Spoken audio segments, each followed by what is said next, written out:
جو حنفی حضرات پڑھتے ہیں جو دعائے میں اس پر کانپ جاتا ہوں. اللہم انا نستعینک ونستغفرک ونؤمن بک ونتوکل علیک. اب یہ جو کتنے بڑے بڑے دعوے، اے اللہ ہم تجھے پر توکل کرتے ہیں، تجھے پر ایمان رکھتے ہیں، تجھی سے استعانت کرتے ہیں. اتنے بڑے بڑے دعوے ہیں کہ آدمی کا دل کانپتا ہے. اگر وہ واقعتاً جو ہے اپنے آپ کو بھی دیکھ رہا ہو کہ میں کہاں کھڑا ہوں، میری حیثیت کیا ہے، کتنا کچھ توکل میرا اللہ تعالیٰ کی ذات، تو آدمی ڈرتا ہے، کانپتا ہے. اس سے وہ جو اہل حدیث حضرات پڑھتے ہیں اللہم اہدنا فیمن ہدیت وعافنا فیمن عافیت وتولنا فیمن تولیت، یہ دعا ہے. اے اللہ ہمیں عافیت بخش دے، ہمیں ہدایت بخش دے. تو کوئی حرج نہیں اس کے کہہ دے، دعا جتنی چاہو مانگو، اللہ سے جتنا چاہو مانگو، وہاں کوئی لمٹ کی ضرورت ہی نہیں. لیکن یہ دعوے کرنا انا نستعینک ونستغفرک ونؤمن بک ونتوکل علیک ونثنی علیک الخیر ونشکرک ولا نکفرک ونخلع ونترک من یفجرک. کتنا بڑا دعویٰ ہے. جو بھی تیری نافرمانی کرتا ہے ہم اس سے تعلق منقطع کر لیتے ہیں. کتنے لوگ ہیں جو تعلق منقطع کرتے ہیں. ہماری دوستیاں جو کی تو رہتی، ہماری محبتیں جو کی تو رہتی، ہماری مجلس آرائیاں جو کی تو رہتی. فساق بھی ہیں، فجار بھی ہیں، اللہ کے احکام کو توڑنے والے بھی. نخلع ونترک من یفجرک، اے اللہ ہم چھوڑ دیتے ہیں، قطع تعلق کر لیتے ہیں ان سب سے جو تیرے احکام کی نافرمانی کرتے. کون ہے جو آج اس کے اوپر پورا اترا؟ بالکل وہی بات یہاں ہے، ایاک نعبد و ایاک نستعین.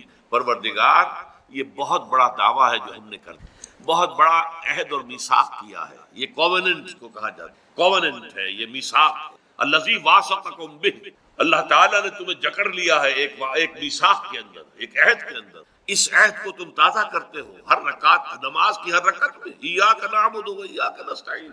And this is the crux of the matter. الحمدللہ رب العالمین الرحمن الرحیم مالک یوم الدین ایاک نعبد و ایاک نستعین. یہ اللہ کی حمد و ثنا ہے، جتنی چاہو کر لو، لیکن تیری ہی بندگی کرتے ہیں اور کریں گے. یہ بہت بڑا دعویٰ ہے، بہت بڑا اقرار ہے، بہت بڑا کووننٹ ہے، بہت بڑا میثاق ہے، بہت بڑا عہد ہے.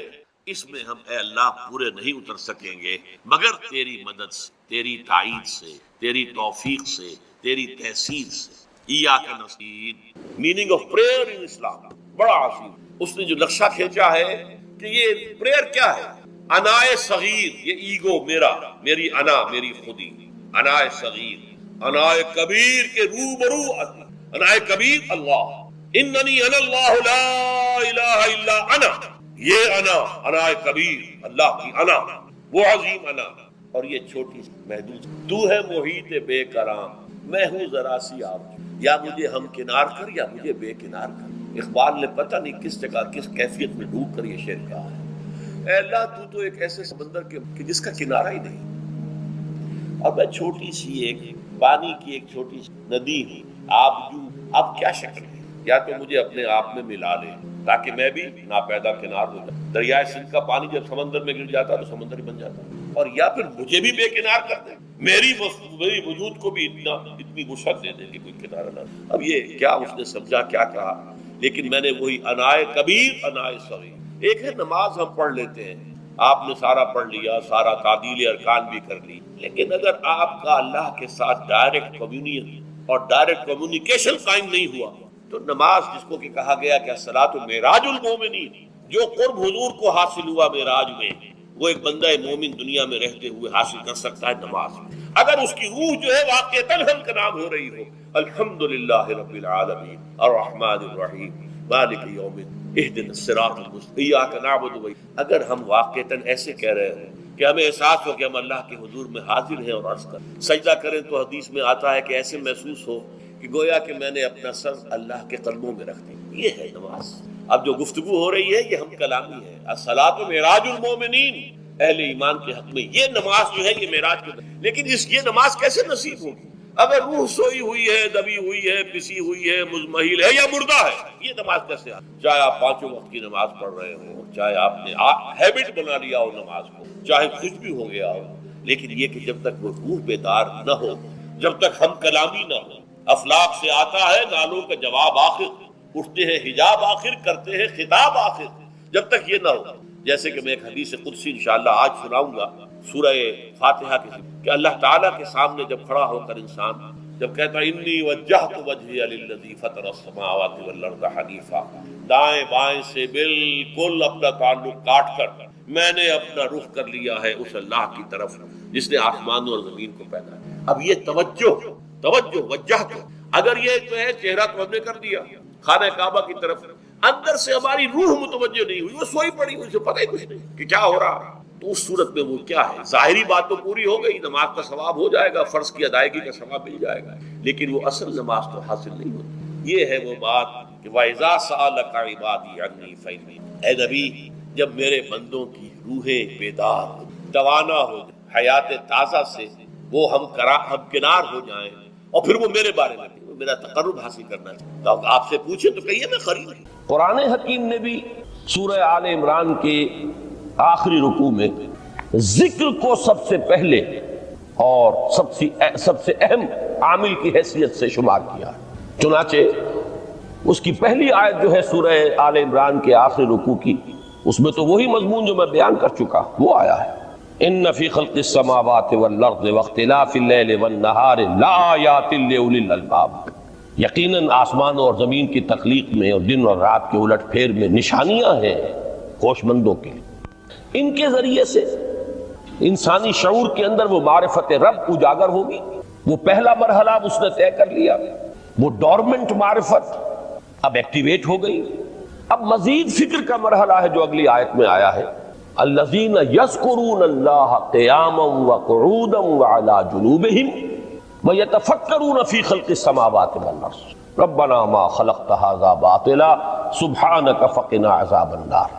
یعنی تفکر جو ہے ویتفکرون فی خلق السماوات والارض، وہ تفکر کرتے ہیں، غور و فکر کرتے ہیں آسمان اور زمین کی تخلیق میں، لیکن اس تفکر کے ساتھ لازماً ذکر اور ذکر مدام، ذکر بھی وہ کہ جو مستقل ہو، ہر حالت میں ہو۔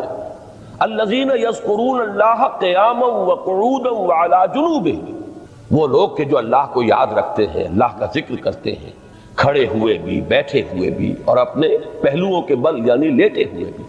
اب ان تین کے سوا تو کوئی پوزیشن انسان کی نہیں ہے، اسی کا نام ہے دوام ذکر۔ اور اس کے ساتھ اگر وہ تفکر کرتے ہیں تو ان کا فکر اگلی منزل تک پہنچتا ہے۔ تو پہلی شے تھی فکر انسانی کی صحیح رخ پر مزید پیش قدمی اور پیش رفت، اور اس کے لیے لازم ہے ذکر و فکر کا امتزاج۔ دوسری چیز کو لیجئے عمل کی درستی۔ اس عمل کی درستی کے لیے اللہ تعالیٰ کے ساتھ ایک گہرے تعلق کی ضرورت ہے، اس لیے کہ صبر کی بحث میں یہ مضامین شاید آپ کے سامنے آ گئے ہوں کہ صبر جہاں مصیبت پر صبر ہوتا ہے، تکلیف پر صبر ہوتا ہے، اللہ کے احکام پر جمنا یہ بھی صبر ہے، نفس کی خواہشات کی باغ کو تھام کر رکھنا، کھینچ کر رکھنا یہ بھی صبر ہے، اور استقامت کسی شے پر قائم رہنا یہ بھی صبر ہے۔ تو عمل صحیح پر استقامت کے لیے وَاصْبِرْ وَمَا صَبْرُكَ إِلَّا بِاللَّهِ، اس صبر کی سب سے اہم جو بنیاد ہے، اس کا جو سب سے بڑا ذریعہ ہے، اس کا جو سب سے بڑا سہارا ہے، وَمَا صَبْرُكَ إِلَّا بِاللَّهِ، اس کے لیے ضرورت ہے ایک گہرے تعلق کی کہ اللہ کے ساتھ ایک ایسا تعلق برقرار رہے جو نہ صرف گہرا ہو بلکہ دائم و قائم مسلسل۔ ذرا ذہول ہوگا تعلق مع اللہ میں، ذرا کمی آئے گی، شیطان کا وار کاری ہو جائے گا۔ اسی کو حضور نے حدیث میں یوں تعبیر کیا ہے تمثیلاً کہ جو دل اللہ کی یاد سے غافل ہے اس پر، فارسی کا وہ مقولہ بھی ہے کہ خانہ خالی را دیو میں گیرت، گھر خالی رہے تو جنات اس پر دیو جو ہے آ کر قبضہ جما لیتے ہیں۔ تو خانہ قلب جو ہے اگر یاد خدا بندی سے خالی ہو گیا تو شیطان ابلیس لعین اپنی تھوتنی ٹکا دیتا ہے۔ یہ لفظ آتا ہے سور کے منہ کے لیے تھوتنی، جس طرح اس کا نکلا ہوا سا منہ ہوتا ہے آگے، تو یہ لفظ استعمال کیا گیا کہ وہ اپنی تھوتنی انسان کے دل پر جما کر اور پھوکے مارنی شروع کر دیتا ہے۔ تو شیطان کو موقع ہی تب ملتا ہے جب انسان کے تعلق مع اللہ کے اندر کمی ہو، وہ خانہ بالکل خالی ہو گیا ہو یا اتنا ضعیف ہو گیا ہو کہ کل عدم ہو جائے، گویا کہ نہیں۔ تیسری چیز کی طرف آئیے، روحانی ترقی۔ روحانی ترقی کے لیے میں ایک اصطلاح کے سامنے لا رہا ہوں، اس سے مراد کیا ہے؟ روحانی ترقی کے لیے ہماری دینی اصطلاح ہے تقرب الی اللہ، اللہ سے قریب تر ہوتے چلے جانا۔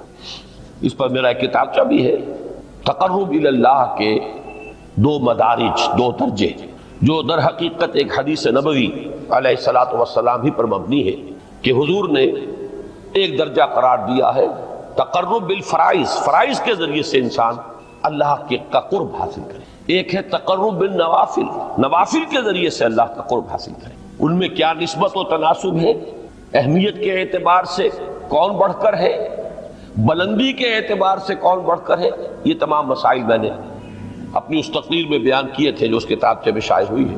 اس وقت میں اس کی تفصیل میں نہیں جا رہا، صرف یہ تذکرہ اس لیے کر رہا ہوں کہ جن کو بھی خواہش ہو جائے وہ اس کا مطالعہ کرے۔ ہماری اس وقت کی گفتگو سے وہ کتابچہ اس جگہ پر منسلک ہوگا۔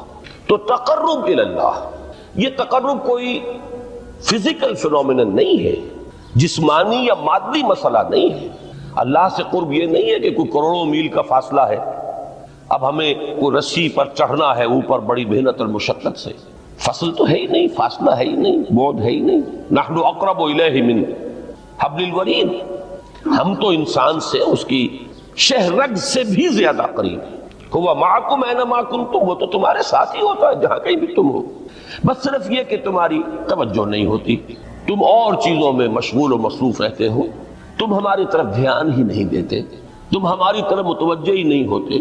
ہم تو مائل بے کرم ہے، کوئی سائل ہی نہیں، راہ دکھلائیں کسے رہنم منزل ہی نہیں۔ انسان جب متوجہ ہو جاتا ہے اور بڑھتا ہے، آگے پیش قدمی کرتا ہے روحانی اعتبار سے، تو یہ ہے در حقیقت تقرب الی اللہ، اور اسی کو ہم کہیں گے روحانی ترقی۔ اب ان 3 چیزوں کو اگر آپ نے ذہن میں جما لیا، پھر میری بات کی ترتیب اس کو ذہن میں قائم کیجئے۔ ہم چلے کہاں سے کہ دین کے ساتھ اصل مناسبت فلسفے کی نہیں، حکمت کی۔ نمبر 2، حکمت قرآنی کا پہلا اور اہم ترین اور بنیادی مسئلہ معرفت رب کا حصول ہے۔ اس کا نتیجہ شکر خدا بندی، اس کا ذریعہ آیات آفاقی، آیات انفسی، اور سب سے بڑھ کر آیات قرآنیہ ہیں جو الذکر ہے، جو تذکرہ ہے، جو ذکرہ ہے۔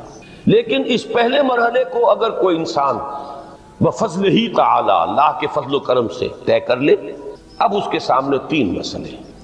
فکر کی مزید پیش رفت، مزید پیش قدمی صحیح رخ پر، اس کے لیے ذکر اور فکر دونوں کا امتزاج لازمی ہے۔ فقر قرآن اختلاط ذکر و فکر۔ الذین یذکرون اللہ قیاما وقعودا وعلی جنوبہم ویتفکرون فی خلق السماوات والارض۔ دوسری شے عمل کا درست رہنا، نہ افراط و تفریط ہو، عدم توازن ہو، نہ انسان نفس سے مغلوب ہو جائے، نہ انسان جذبات کی رو میں اندھا ہو جائے، نہ انسان ماحول سے مرعوب ہو کر متاثر ہو جائے، صحیح رخ پر اس کا عمل۔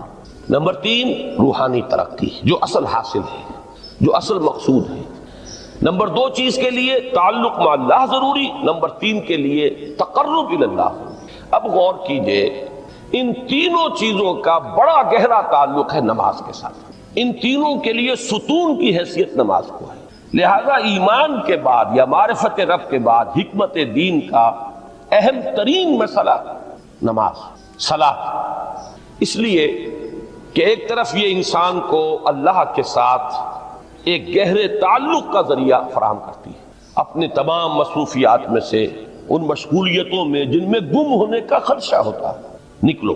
24 گھنٹے کے معمولات میں سے کم 5 مرتبہ تو لازماً نکلو، اور اپنے آپ کو ذرا، اپنے حواس کو بھی، اپنی باطنی کیفیات کو بھی ذرا تازہ کرو۔ اگر کوئی گندگی، نجاست، کسی طرح کی ناپاکی کا کوئی معاملہ ہے، طہارت حاصل کرو۔ طہارت سے تمہارے اندر روح کو بھی بالیدگی ہوگی، تمہارے حواس بھی تازہ ہوں گے، تم گویا کہ بحیثیت کل تمہاری ہستی چاق و چوبند ہو جائے گی۔ وہ کسل، وہ سستیاں، وہ جو ایک کثافتیں ہوتی ہیں، ان سب سے نجات حاصل کرو، اور اب اپنے رب کے حضور میں کھڑے ہو جاؤ، اس کے ساتھ اپنا عہد بھی تازہ کرو، اس کی اہم صفات کو بھی اپنے ذہن میں پھر مستحضر کرو۔ یہی وجہ ہے، دیکھیے میں نے جو آیات آپ کو شروع میں سنائی تھی، سورہ لقمان کی 2 آیتیں، پہلی آیت میں اس کا ترجمہ کر چکا. دوسری آیت وَلَقَدْ وَإِذْ قَالَ لُقْمَانُ لِابْنِهِ وَهُوَ يَعِظُهُ يَا بُنَيَّ لَا تُشْرِكْ بِاللَّهِ إِنَّ الشِّرْكَ لَظُلْمٌ عَظِيمٌ. اس کے بعد درمیان میں کچھ مضمون آ کر پھر وہ آیہ مبارکہ آئی یا بنی اقیم الصلاۃ وامر بالمعروف وانہی عن المنکر واصبر علی ما اصابک. گویا کہ اہم ترین چیز، بنیادی ترین چیز، اللہ کو محض پہچان لینا کافی نہیں ہے، یاد رکھنا ضروری ہے. اللہ یاد رہے گا تو فکر صحیح آگے بڑھے گا. اللہ یاد رہے گا اور اس کے ساتھ ایک گہرا تعلق جو ہے برقرار رہے گا تو عمل درست رہے گا.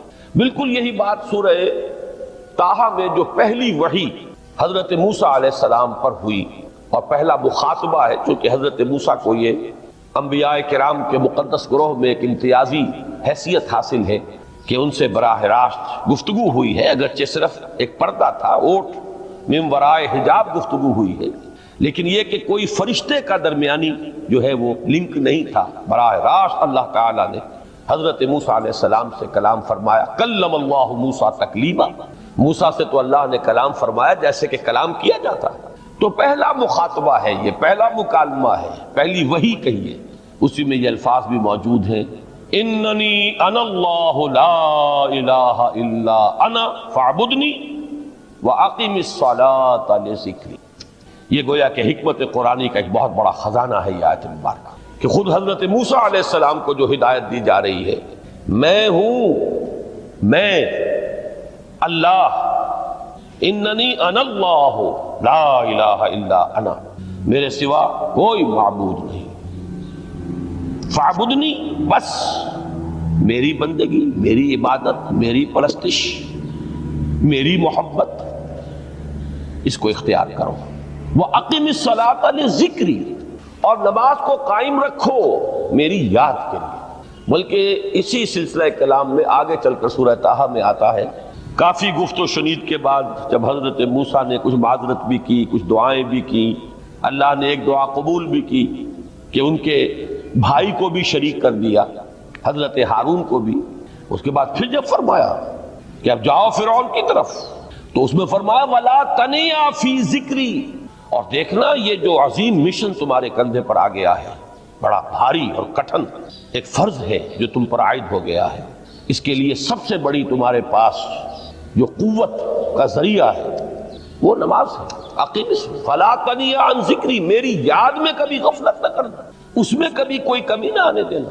جیسا کہ میں نے عرض کیا تھا کہ جیسے ہی وہ تعلق جو ہے کمزور پڑتا ہے یا منقطع ہو جائے معاذ اللہ، تو پھر انسان گویا کہ شیطان کے لیے ایک لقمہ تر بن جاتا ہے.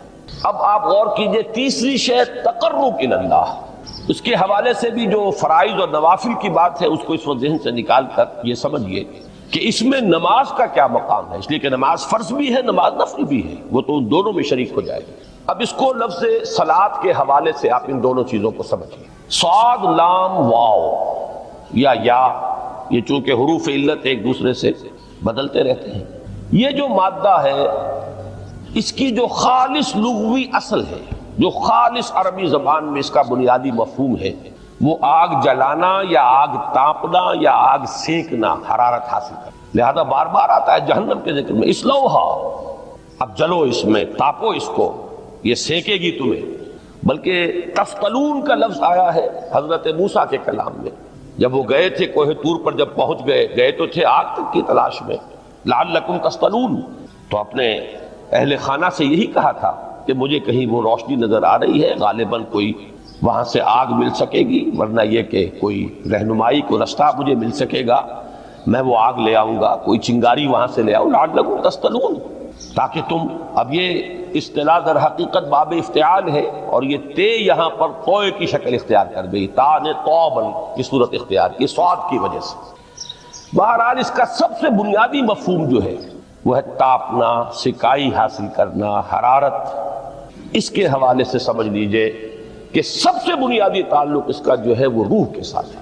روح میں محبت خداوندی کی آگ اگر ٹھنڈی پڑ گئی ہو، اگر محبت خداوندی کی حرارت میں کمی ہو رہی ہو، تو اس کو اثر نو، جس کو کہ میں آج سوچ رہا تھا تو ایک لفظ ذہن میں آیا کہ جیسے بیٹری اس کو ریچارج کیا جاتا ہے، اسی طریقے سے روح کے اندر محبت خداوندی کی اس حرارت کو اثر نو تازہ کرنا، یہ ہے در حقیقت نماز کا اصل مقصد۔ اس لیے کہ اس لفظ کا بنیادی مفہوم، اصل لغوی مفہوم تو یہ ہے، اگرچہ اس کا سب سے زیادہ کثرت سے جو استعمال ہوتا ہے، اور لفظ صلاۃ جس سے در حقیقت جس تصور پر مبنی ہے وہ ہے اقدام، کسی کی طرف متوجہ ہونا اور پھر دعا۔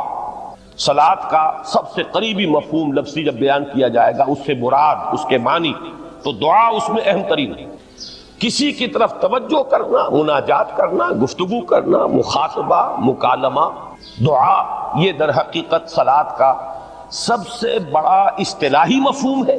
لیکن جو اس کا مادہ ہے، صاد لام واو یا صاد لام یا، اس کا اصل مفہوم جو ہے وہ تاپنا، حرارت حاصل کرنا۔ تو ان دونوں کے حوالے سے عرض کر رہا ہوں، وہ تاپنا اور حرارت حاصل کرنا وہ ہے روح کے اعتبار سے۔ وہ جو کہا اقبال نے کہ بجھی عشق کی آگ اندھیر ہے، مسلمان نہیں راہ کا ڈھیر ہے۔ یہ عشق کی آگ جب بجھ جاتی ہے، در حقیقت یہی تو انسان کی روحانی موت ہے۔ جب یہ نہ رہے تو چاہے منطق میں بہت انسان ماہر ہو، مجھے اقبال کا ایک شعر یاد آیا، تقابل کرتے ہوئے ایک انسان محکوم اور ایک انسان حر، آزاد انسان، ان کی نفسیات میں جو بنیادی فرق علامہ اقبال نے مختلف مواقع پر بیان کیے ہیں۔ محکوم ہے بیگانہ اخلاص و مروت، ہر چند کے منطق کی دلیلوں میں ہے چالاک۔ تو منطق کی دلیلوں میں انسان چالاک ہو جائے اور وہ لغت ہائے حجازی کا وہ ایک خزانہ بن جائے، اسے تمام الفاظ کے معنی یاد ہو، وہ بڑے مسائل فقہ کے اسے ازبر ہو، جزیات، بے انتہا جزیات جو ہیں وہ مستحضر ہو، فلسفے کے بڑے بڑے مسئلے اس نے حل کر لیے ہوں، لیکن اگر روح میں وہ اللہ کی محبت کی آگ نہیں ہے، وہ تپش نہیں، بجھی عشق کی آگ اندھیر ہے، مسلمان نہیں راہ کا ڈھیر۔ اسی کے حوالے سے آج مجھے یاد آیا تھا کہ وہ جو بڑی سادہ سی ایک نظم ہے، اللہ تعالیٰ سے دعا یا رب دل مسلم کو وہ زندہ تمنا دے، اس میں بھی جو الفاظ آئے ہیں، جو روح کو گرما دے اور قلب کو تڑپا دے، یہ ہے اصل جو مقصود ہے نماز کا۔ اور یہی وہ چیز ہے جیسا کہ میں نے عرض کیا تھا کہ نگاہوں سے اوجھل، یہ پہلو سامنے ہے ہی نہیں، دوسرا پہلو سامنے ہے اور وہ بھی میرے نزدیک بہت اہم ہے، بہت بنیادی ہے، اس میں کوئی شک نہیں، لیکن یہ ہے بلند ترین منزل کہ تقرب الی اللہ۔ اس کے لیے در حقیقت یہ کس لیے درکار ہے؟ روح کے اندر عشق کی حرارت اور گرمی تازہ ہوتا ہے۔ بسا اوقات یہ اندر دب جاتی ہے، جیسے انگارہ ہوتا ہے آگ کا، اس کے اوپر خاک اور راکھ آ جاتی ہے، اندر کچھ ہوتی ہے۔ آگ دبی ہوئی سمجھ، آگ بجھی ہوئی نہ جان، اس دبی ہوئی آگ کو پھر ایک شعلہ بنانا، پھر اس کے اندر ایک حیات تازہ پیدا کرنا، یہ ہے نماز کا اہم ترین اور بلند ترین مقصد۔ لیکن اس کے ساتھ ہی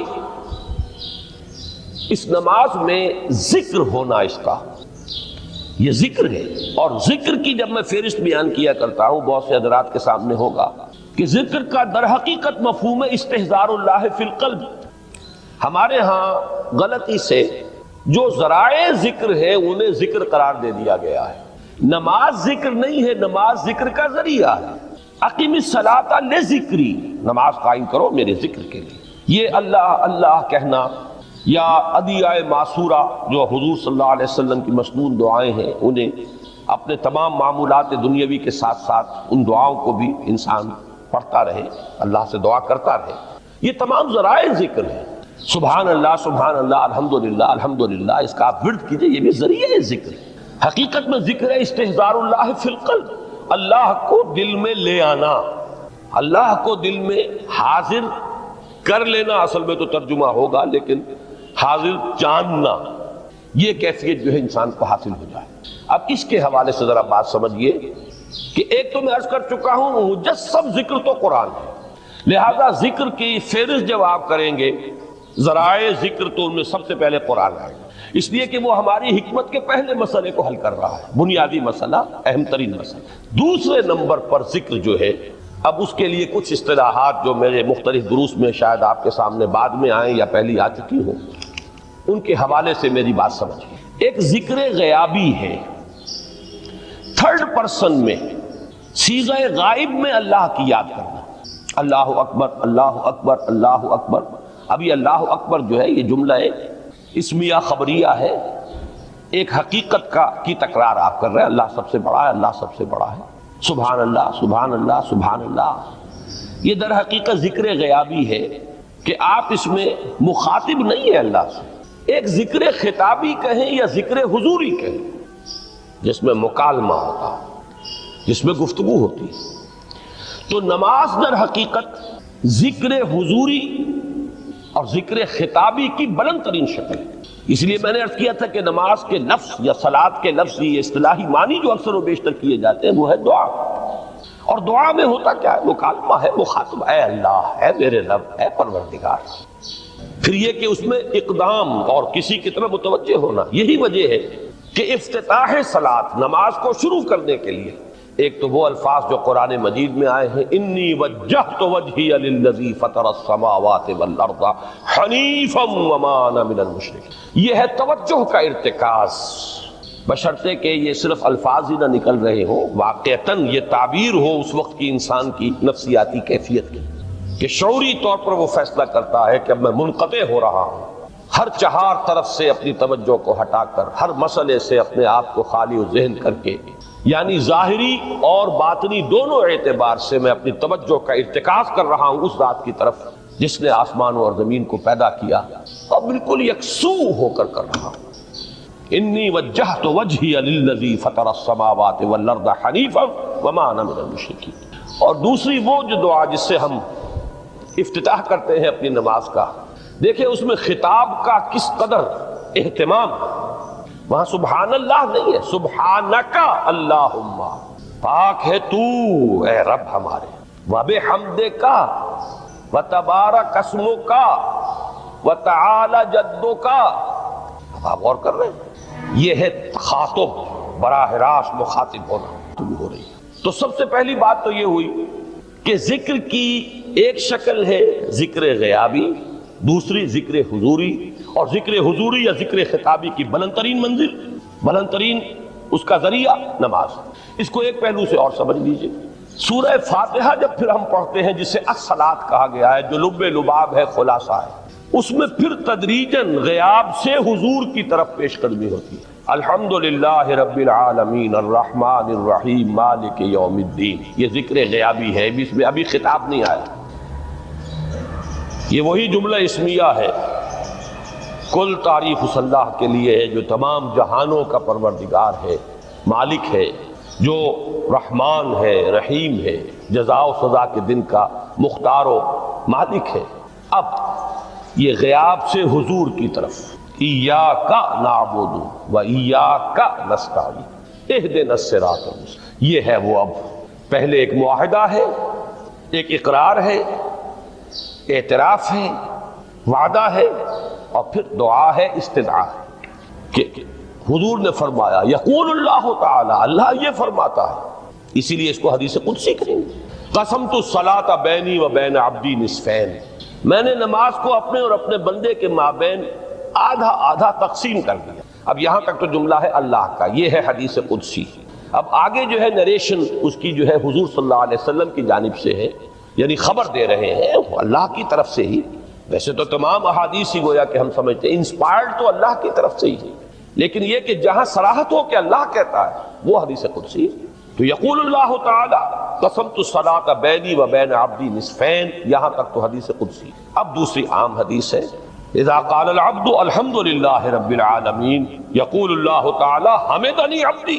جب بندہ کہتا ہے الحمدللہ رب العالمین، پروردگار کہتا ہے میرے بندے نے میری حمد کی. جب بندہ کہتا ہے الرحمن الرحیم، پروردگار فرماتا ہے ثنا علی عبدی، میرے بندے نے میری ثنا کی، بڑی تعریف کی. جب بندہ کہتا ہے مالک یوم الدین، اللہ فرماتا ہے مجدنی عبدی، میرے بندے نے میری بڑی بزرگی بیان کی ہے، تمجید کی ہے.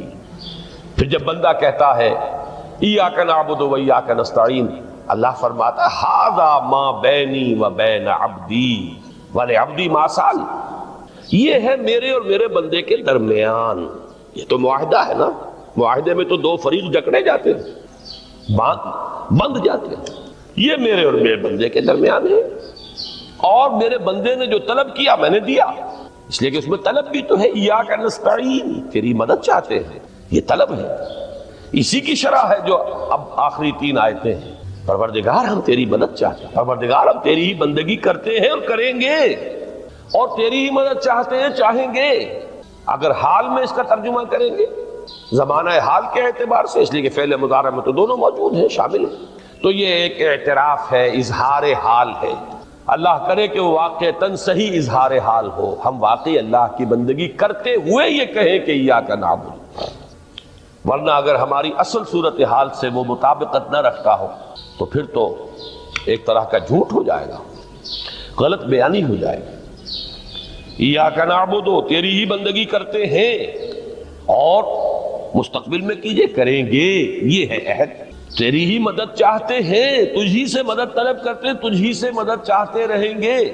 اس کے لیے فرمایا وَلِعَبْدِ مَا سَأَلَ، اور پھر اس کے بعد وہ استدعا ہے، اهدنا الصراط المستقیم صراط الذین انعمت علیہم غیر المغضوب علیہم ولا الضالین۔ اس حدیث میں اس کو ایک ہی جملے کو لیا گیا ہے، ایک ہی جملے کی حیثیت سے۔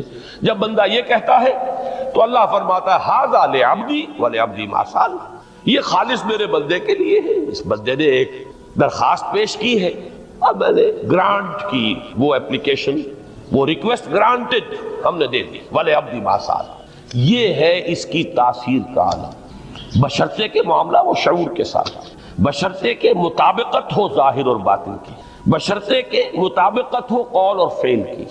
تو اس کا اتنا اونچا مقام ہے کہ ایک ایک جملہ ادھر ادا ہوا، ادھر اللہ کی طرف سے ریسپانس مل رہی ہے۔ افلاک سے آتا ہے نالوں کا جواب آخر، اٹھتے ہیں حجاب آخر، کرتے ہیں خطاب آخر۔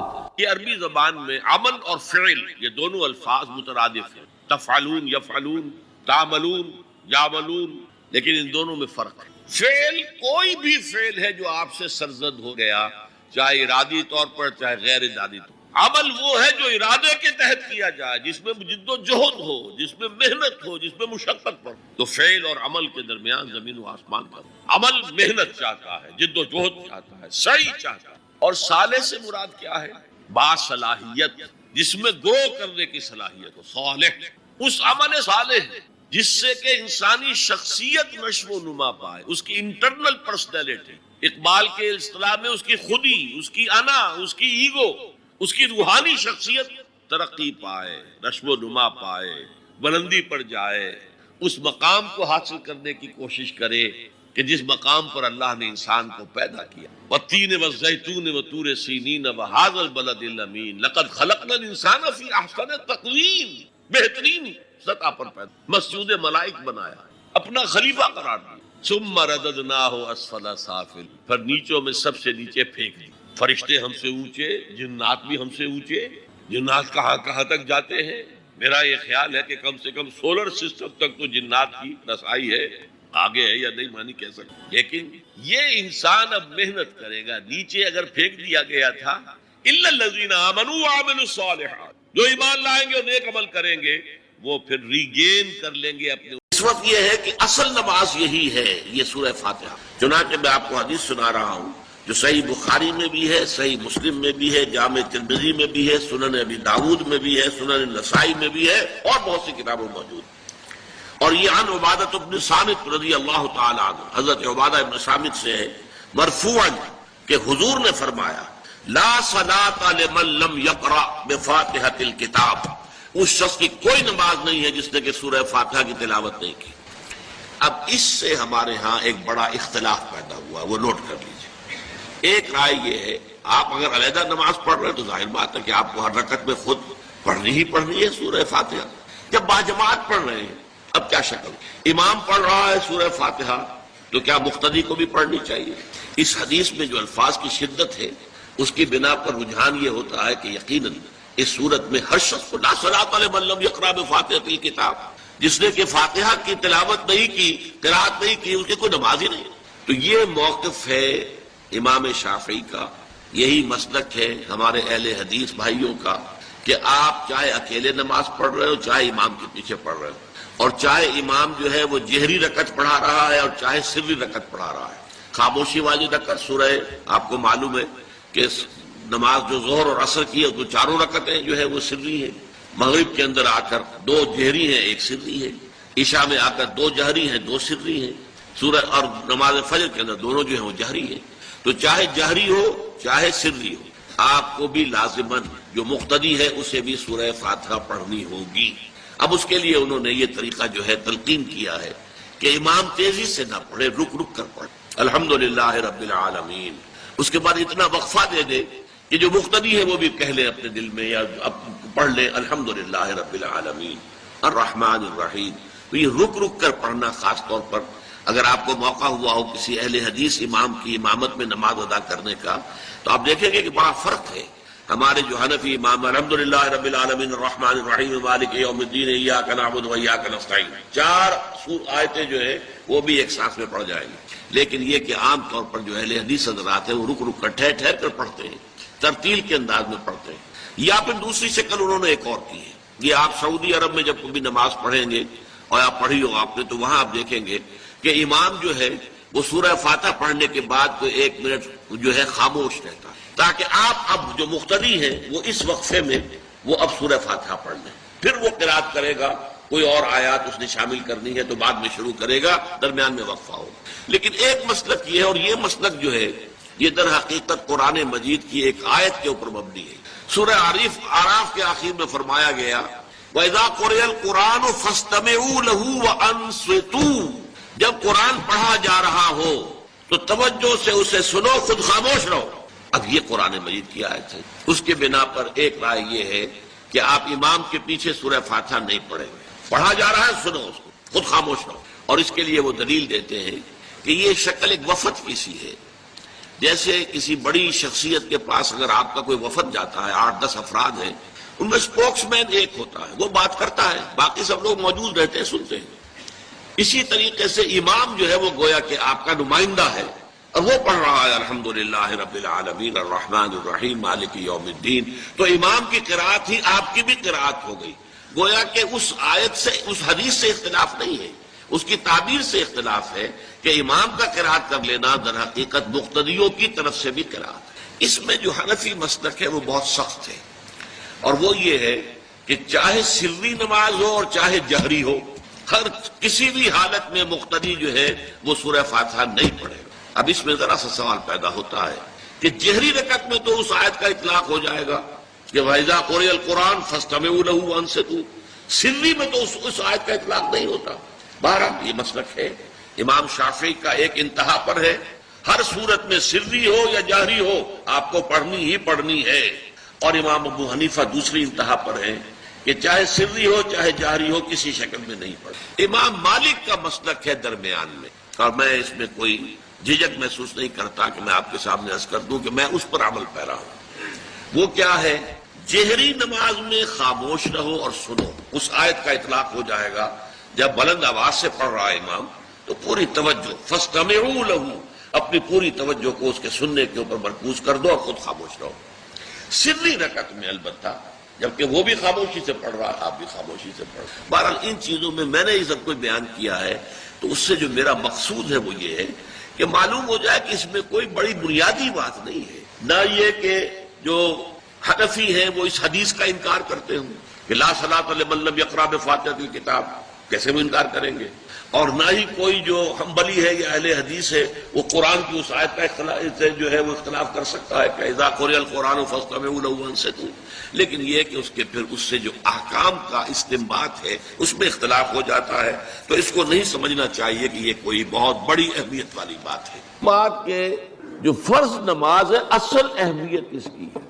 ہمارے ہاں عام طور پر مذہبی حلقوں میں اور خاص طور پر جو ذرا متصوفانہ انداز کے رنگ کے لوگ ہوتے ہیں وہ فرض کو تو بس ایسے ہی ادا کر لیتے ہیں جیسے بس اس کی کوئی اہمیت نہیں ہے، بلکہ بعض لوگ وہ بھی ہیں کہ جو فرض کو ترک کر دیتے ہیں، نوافل پر سارا زور، صرف رات کی نماز پر زور دیا جا رہا ہے، فرض نمازوں یہ ہم نے دیکھے ہیں ایسے لوگ بالفعل دیکھے۔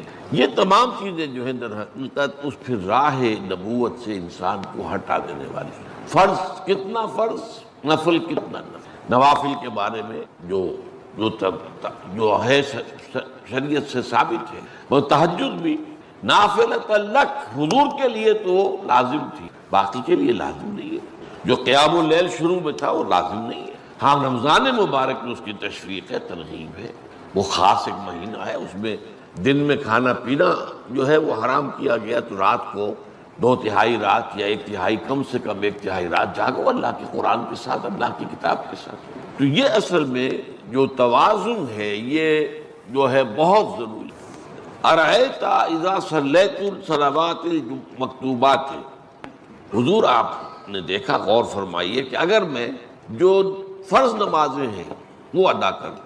اب مثلا ایک حدیث مجھے اور یاد آئی، فرض نماز کی اہمیت کو بیان کرنے کے لیے حضور نے فرمایا جس شخص نے عشاء کی نماز بھی جماعت کے ساتھ ادا کی اور پھر فجر کی نماز بھی جماعت کے ساتھ ادا کی، اس کے لیے پوری رات کا قیام لکھ دیا جائے گا. فرض کی یہ اہمیت ہے. تو اذا صلیت المکتوبات، صلوات المکتوبات وصمت رمضان، اور میں روزہ بھی رمضان کے روزے رکھ لوں. باقی روزہ رکھنا آپ کی مرضی پر ہے، رکھیں ٹھیک ہے، لیکن وہ لازم نہیں ہے. نجات کے لیے لازم جو بیس لائن ہے وہ جو عبادات فرض، اس کے بعد جتنا آدمی اضافہ کر سکے. حالات کو بھی دیکھیں، بعض حالات ایسے ہوں گے کہ اس میں اصل اہمیت جہاد کی ہو جائے گی، قتال کی ہو جائے گی. اب ایسا حال بھی ہو سکتا ہے کہ اسلامی نظام قائم ہے، اسلامی حکومت قائم ہے، نظام خلافت قائم ہے، تو اب قتال کا معاملہ جو وہ حکومت کے ذمہ ہے، حکومت انتظام کرے گی. اگر کہیں 10,000 آدمی چاہیے، 10,000 آدمی نکل آئے چل جانے کے لیے، تو باقی آرام سے گھر میں سوئیں یا نوافل پڑھیں، ساری رات کھڑے رہیں، ٹھیک ہے. یہ تقرب بالنوافل کا موقع ہوگا. لیکن اگر اللہ کا دین جو ہے وہ مغلوب ہے، پامال ہے، اسے پاؤں تلے رولا جا رہا ہے، شریعت کی دھجیاں بکھیری جا رہی ہیں، اوامر کا استہزاء ہو رہا ہے، اور جو منکرات ہیں ان کی تبلیغ ہو رہی ہے، اس وقت آدمی نوافل میں لگا رہے. وہاں تو فرض ہو جائے گا امر بالمعروف نہی عن المنکر، جہاد، اس کی جو بھی تقاضے ہوں، اس وقت سارے تقاضے اس کو بیان کرنے کا موقع نہیں ہے. اس اصل شے کو اس فرض کو ترک کر کے نوافل میں لگیں گے، یہ نوافل منہ پر دے مارے جائے. اس کو بہت زیادہ نمایاں کرنے کے لیے میں مثال دیتا ہوں. ذرا سوچئے، جب دامن احد میں معرکہ جاری تھا اور صحابہ کی جان پر بنی ہوئی تھی، خود حضور کی جان پر بنی ہوئی تھی، آپ کو معلوم ہے آپ زخمی ہوئے ہیں اور اتنا خون آپ کا بہہ گیا ہے کہ آپ بے ہوش ہو گئے ہیں، اور خبر اڑ گئی کہ آپ کا تو انتقال ہو گیا، شہید ہو گئے. اس وقت اگر کوئی شخص مسجد نبی میں بیٹھا ہوا درود کی تسبیح پڑھ رہا ہو، یا کوئی اور نوافل ادا کر رہا ہو، یا قرآن پڑھ رہا ہو، تو اس کے بارے میں کیا حکم آپ کا ہو؟ پکا منافق. حالانکہ کام تو وہ اچھے کر رہا ہے. درود کی کتنی فضیلت آئی ہے، اور نوافل ہے، یا قرآن کا پڑھنے کا ایک ایک حرف کا 10 نیکیوں کا ثواب ہے. حق کے فوراً بعد والدین کے حق کا ذکر ہے. سورہ بقرہ کی آیت نمبر 83، اس میں بھی اللہ کے حق کے بعد والدین کا. سورہ نساء کی آیت نمبر 36، اللہ کے ساتھ شرک مت کرو، اللہ کی بندگی میں کسی کو شریک نہ ٹھہراؤ، والدین کے ساتھ حسن سلوک. سورہ انعام کا 19واں رکوع، توحید خداوندی کے فوراً بعد والدین کے ساتھ حسن سلوک. اسی طرح یہاں اور ایک مقام تو اور ہے جو ہم اپنے منتخب نصاب میں پڑھ چکے ہیں، جہاں اس طرح بریکٹ کیا ہے اللہ نے، انشکر لی ولوالدیک، کرو شکر میرا اور اپنے والدین کا. اس میں نوٹ کر لیجئے، چونکہ ادائے حقوق کا فلسفہ ہے، جیسا کہ میں تمہیدی جو گفتگو ہے اس میں عرض کر چکا ہوں. معاشرت کے اندر اصل شے دیکھنی یہ کہ کس کا کیا حق، وہ حق ادا کیجئے. اس میں ظاہر بات ہے کہ سب سے بڑا حق تو انسان پر اللہ کا ہے. خالق وہ، مالک وہ، رازق وہ، اور حقیقتاً رب بھی وہی ہے، پالنے والا وہی ہے. البتہ پالنے میں اللہ نے ذریعہ بنایا ہے والدین کو. انسان وجود میں آتا ہے والدین کے ذریعے. یہ جو بھی نعمت وجود عطا ہوئی ہے اس میں بھی ذریعہ اور واسطہ والدین بنے. پھر جو ربوبیت ہے، پالنا پوسنا ہے، اس میں بھی اللہ کی ربوبیت کا سب سے بڑا ذریعہ، خاص طور پر اس وقت جب کہ انسان اپنے پاؤں پر کھڑا نہیں ہے، جیسے کہ آگے آ رہا ہے رب ارحمہما کما ربیانی صغیرا.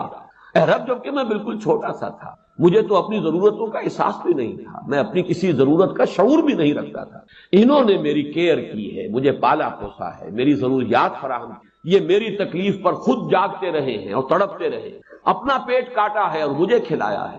یہ سارا کام جو انہوں نے میرے ساتھ کیا، پروردگار ان کے احسانات کا بدلہ میں نہیں چکا سکتا، تجھ ہی سے درخواست کر رہا ہوں، رب ارحمہما کما ربیانی صغیرا.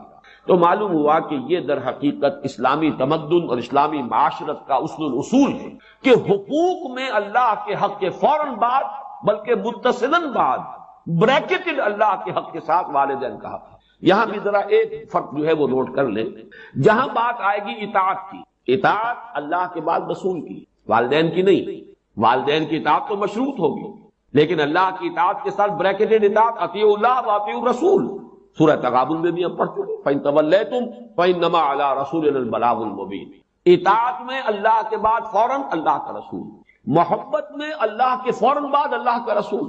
قُلْ إِنْ كَانَ آبَاؤُكُمْ وَأَبْنَاؤُكُمْ وَإِخْوَانُكُمْ وَأَزْوَاجُكُمْ وَعَشِيرَتُكُمْ وَأَمْوَالٌ اقْتَرَفْتُمُوهَا وَتِجَارَةٌ تَخْشَوْنَ كَسَادَهَا وَمَسَاكِنُ تَرْضَوْنَهَا احب الیکم من اللہ ورسولہ وجہاد فی سبیلہ. تو گویا کہ اطاعت میں بھی اللہ کے فوراً بعد اللہ کا رسول صلی اللہ علیہ وسلم، محبت میں بھی اللہ کے فوراً بعد اللہ کا رسول صلی اللہ علیہ وسلم. لیکن ادائے حقوق شکر اس میں اللہ کے فوراً بعد والدین. معلوم ہوا کہ ہر چیز کا اپنا ایک تقاضا ہے، ہر مضمون میں اپنی ایک ترتیب علیحدہ ہو جائے گی. جہاں بات ارکان اسلام کی ہوگی، ارکان اسلام میں کلمہ شہادت کے فوراً بعد نماز کا ذکر آئے گا. لیکن جہاں حقیقت ایمان کا تذکرہ ہوگا، ایمان کے فوراً بعد جہاد کا ذکر آئے گا. ہر شے میں اپنے مضمون کے اعتبار سے ترتیب جو ہے وہ بدل جائے گی. تو یہاں نوٹ کیجئے وَقَضَىٰ رَبُّكَ أَلَّا تَعْبُدُوا إِلَّا إِيَّاهُ وَبِالْوَالِدَيْنِ إِحْسَانًا. اب یہاں خاص طور پر جو نوٹ کرنے کی بات ہے وہ یہ ہے کہ در حقیقت یہ بھی معاشرتی استحکام اور خاص طور پر خاندان کے ادارے کے استحکام کے لیے بہت بنیادی ہدایت ہے. میں عرض کر چکا ہوں جب سورہ تحریم کے تمہیدی مضامین ہم بیان ہو رہے تھے، ان پر غور کر رہے تھے کہ خاندان کے ادارے کا استحکام، ایک تو مرد کی سربراہی، الرجال قوامون علی النساء، یہ ایک مثبت حکم ہے، مثبت ہدایت ہے. اس لیے کہ اگر برابر کے دو سربراہ ہو جائیں گے تو وہاں فساد ہوگا، بدنسبی. مرد کی قوامیت، اس کی سربراہی، اس کی حاکمیت. نمبر دو، والدین کے ساتھ حسن سلوک. یہ جو تصور آج کی دنیا میں ہو چکا ہے اور جو خاندانی نظام کی چولیں ڈھیلی ہوئی ہیں، اس کا اصل سبب یہ ہے کہ والدین بھی اولاد کو اپنی لائبلٹی سمجھتے ہیں، اور پھر اولاد بھی والدین کو اپنی لائبلٹی سمجھتے ہیں، ایسیٹ نہیں سمجھتے، بلکہ یہ کہ ایک طرح کا بوجھ. خاص طور پر والدین بوڑھے ہو گئے، اب ان کی دیکھ بھال ہے، ان کی ضرورتیں پوری کرنی ہے، ان کے لیے ادب نہیں ہے، ان سے محبت نہیں رہی مغربی معاشرے کے اندر. اس کے خاندان کے نظام اس طرح اس کی چولیں جو ہے ڈھیلی ہو چکی ہیں. اولڈ ہاؤسز بنا دیجئے، اب وہاں پر ان کو ڈال دیجئے. اب ہمارے معمولات میں خام خواہ خلل پڑتا ہے، ہماری پرائیویسی میں خام خواہ یہ دخیل ہوتے ہیں. یہ جو کیفیت ہو چکی ہے در حقیقت یہ بھی گویا کہ اس معاشرے کے فساد اور اس تمدن کی جڑ کاٹ دینے والا. لہذا قرآن مجید نے، جیسا کہ میں اس سے پہلے عرض کر چکا ہوں کہ جیسے یہ ہال ہے، اس کی لمبائی، چوڑائی، اونچائی، یہ 3 ڈائمنشنز ہیں. اسی طریقے سے خاندان کے ادارے کی پہلی ڈائمنشن رشتہ ازدواج ہے، ایک مرد اور ایک عورت کے مابین. یہاں سے تو خاندان کی بنیاد پڑی. اس کے استحکام کے لیے الرجال قوامون علی النساء، مرد جو ہے قوام ہے عورتوں پر. پھر جب ان کے ہاں اولاد ہوئی، اب سیکنڈ ڈائمنشن ایڈ ہو گئی. اب والدین اور اولاد کا رشتہ ہے، یہ رشتہ مستحکم ہو. اس رشتے کے ضمن میں ہم وہ مثبت اور منفی دونوں پہلو دیکھ چکے ہیں جو ہمارے اس منتخب نصاب میں آ چکے ہیں. سورہ تغابن میں والدین کو ہدایت کی گئی، ان من ازواجکم واولادکم عدو لکم فاحذروہ انما اموالکم واولادکم فتنہ. ایک طرف تو خود محتاط رہو، ان کی محبت کی وجہ سے کہیں تم اپنی عاقبت برباد نہ کر بیٹھو. ان کے لیے جو بھی کرنا ہے اچھے سے اچھا کرو، لیکن حلال کے دائرے کے اندر اللہ کے حقوق کو، اللہ کی حدود کو قائم رکھو. دوسری طرف مثبت حکم دیا گیا، یا ایھا الذین آمنوا قوا انفسکم واہلیکم نارا. اہل ایمان اپنے گھر والوں کو، اہل و عیال کو، اپنے آپ کو بھی، اپنے اہل و عیال کو بھی آگ سے بچاؤ. یہ تمہارا مثبت فرض ہے، یہ تمہاری مثبت ذمہ داری ہے. تمہیں یہ فرض ادا کرنا ہے کہ ان کو اچھی ان کی تربیت ہو، ان کو اللہ کی طرف، اللہ کے دین کی طرف ان کو رغبت دلاؤ تاکہ ان کی عاقبت سنورے اور وہ آخرت میں جہنم کے عذاب سے بچ سکے. اب یہاں جو ہے در حقیقت یہ دوسری ڈائمنشن آ رہی ہے کہ اگر والدین کا ادب، ان کا احترام معاشرے کے اندر یہ قدر موجود ہو تو پھر والدین بھی اپنے آپ کو پورے طور پر انویسٹ کر دیں گے اولاد کے اندر. لیکن اگر عام طور پر یہ نظر آ رہا ہو کہ اولاد تو والدین کی پرواہ نہیں کرتی، تو والدین بھی پھر فکر کریں گے، اپنی کمائی میں سے کچھ بچا کر رکھیں، اپنے مستقبل کے لیے کچھ اہتمام کریں. وہ اپنے آپ کو پورے طور پر انویسٹ کرنے کے لیے تیار نہیں ہوں گے. اور جیسا کہ آج کل آپ مغرب میں دیکھ رہے ہیں، خاص عمر ہوئی ہے، لڑکے کو بھی گھر سے نکال دیا، جاؤ کھاؤ پیو کماؤ. یہاں تک کہ لڑکیوں کو نکال دیتے، جاؤ اپنے پاؤں پر کھڑے کھڑے، اس لیے کہ اب ہمیں جو کچھ کمانا ہے وہ اپنے مستقبل کے لیے، اپنے بڑھاپے کے لیے، اپنا بڑھاپا انشور کرنا ہے، ہمیں اس کے لیے آسائشوں کا اہتمام کرنا ہے۔ ہم تمہیں اب اپنی لائبلٹی نہیں سمجھ سکتے۔ اللہ کا فضل و کرم ہے کہ ہمارے مشرقی معاشرے میں ابھی تک وہ اقدار موجود ہیں کہ والدین بھی اپنے آپ کو بالکل لیا انویسٹ کرتے ہیں اولاد میں، اعتماد کرتے ہیں، اس لیے کہ اولاد بھی بالعموم یہ شکل ابھی ہمارے معاشرے میں موجود ہے کہ بڑھاپے میں والدین کے وہ کا سہارا بنتے ہیں، ان کے لیے ان کی خدمت کرنے کے لیے اپنی امکانی حد تک قبر بستہ رہتے ہیں۔ تو یہ بھی در حقیقت باہمی اعتماد خاندانی کے ادارے کے استحکام کا ایک بہت بڑا ذریعہ، وہ بات ہے جو یہاں تفصیل سے آ رہی ہے۔ وَقَضَىٰ رَبُّكَ أَلَّا تَعْبُدُوا إِلَّا إِيَّاهُ وَبِالْوَالِدَيْنِ إِحْسَانًا، والدین کے ساتھ حسن سلوک۔ اور اس مقام پر، اس مضمون پر، یہ مقام ذروۂ سنام ہے قرآن مجید، جتنی تاکید یہاں آئی ہے اور جتنے اسلوب کے ساتھ اس کو بیان کیا گیا ہے یہاں، واقعہ یہ ہے کہ یہ ذروۂ سنام چوٹی ہے قرآن مجید کی اس موضوع پر۔ اما یبلغن عندک الکبر احدہما او کلاہما، اگر پہنچ ہی جائیں تمہارے پاس کبر، بڑی عمر کو، بڑھاپے کو، احدہما ان دونوں میں سے کوئی ایک، او کلاہما یا وہ دونوں، فلا تقل لہما اف، تو انہیں اف تک مت کہو۔ یہ اف کیا شے ہے؟ اف عربی زبان میں کہتے ہیں قابل نفرت شے ہے، جس سے گھن آتی ہے، جیسے کہیں کوئی غلاظت ہے یا کہیں پر کوئی یہ ناخن تراشے گئے ہیں وہ کہیں پڑے ہوئے ہیں، ان سے جن سے انسان کو کچھ گھن سی آتی ہے۔ یہ ہے لفظ، اس کا مادہ جو ہے حمزہ اور فا، اس کا مادہ یہ ہے۔ تو اف کہنا جو ہے در حقیقت کچھ نفرت کا، استحقار کا انداز۔ فلا تقل لہما اف، تو انہیں اف تک مت کہو۔ قرآن مجید میں یہ لفظ آیا ہے، ایک تو یہ کہ حضرت ابراہیم علیہ السلام نے کہا تھا اف لکم وما تعبدون، بڑی نفرت اور حقارت کے ساتھ اپنی قوم سے خطاب کر کے کہا تھا تمہارے لیے اور تمہارے معبودوں کے لیے تف ہے، تم پر بھی اور تمہارے معبودوں پر بھی، یعنی یہ کہ میں ان سب سے بری ہوں اور میرا ان سے کوئی کسی قسم کا کوئی تعلق نہیں۔ انی وجہت وجہی للذی فطر السماوات والارض حنیفا وما انا من المشرکین۔ اور یہی لفظ ایک مرتبہ آیا ہے سورہ احقاف کی آیت نمبر 17 میں کہ جو ناخلف اولاد ہوتی ہے وہ اپنے والدین سے جس طریقے سے مخاطب ہوتی ہے، اف لکما اتعداننی، کیا آپ ڈھکوسنے کی باتیں کر رہے ہیں؟ کیا مجھے بتا رہے ہیں کہ میں جب مر جاؤں گا اور مٹی ہو کر مٹی میں مل جاؤں گا پھر مجھے اٹھا لیا جائے گا؟ تو وہاں بھی لفظ اف آیا ہے۔ تو یہاں نوٹ کیجئے، فلا تقل لہما اف، انہیں اف تک نہ، کسی معاملے میں کہیں انہیں یہ احساس ہو، اس کا اصل مفہوم سمجھیے، ان کے احساسات مجروح نہ ہو، یہ ہمیں کوئی اپنے اوپر بوجھ سمجھ رہے ہیں یا یہ کہ ہم سے کسی درجے میں کوئی نفرت کر رہے ہیں، ہمیں اب کوئی بنظر استحقار دیکھ رہے ہیں، اولاد کی طرف سے یہ طرز عمل والدین کے لیے ظاہر بات ہے کہ نہایت ان کے جذبات کو مجروح کرنے والا ہوگا۔ فلا تقل لہما اف ولا تنہرہما، جھڑکو مت۔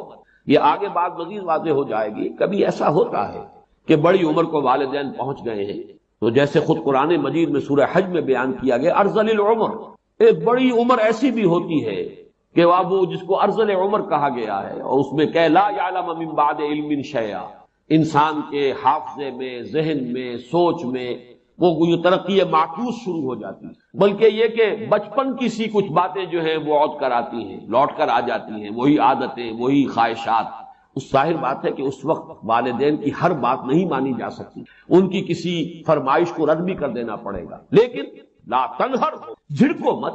بات جو ہے وَقُلْ لَهُمَا قَوْلًا كَرِيمًا، بات کرو ان کے ساتھ نرمی کے ساتھ، ادب کے ساتھ، شائستگی کے ساتھ۔